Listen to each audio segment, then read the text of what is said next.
First time using the cutting torch. We're actually cutting the coupon that he just used, so that way he can have another test coupon on the side.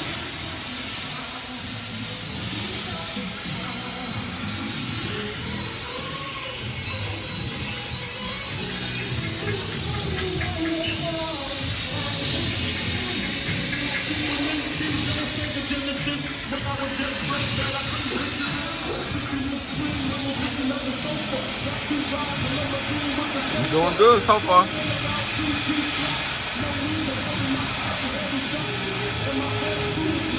As you keep practicing, you'll get straighter and straighter, but our goal now is to get him familiar with it. You see, he kind of moving, wobbling a little bit, but he's doing real good. So never did it before. I just gave him a couple rundown procedures so he can fire it up and cut it on and strike the torch and get it lit and set.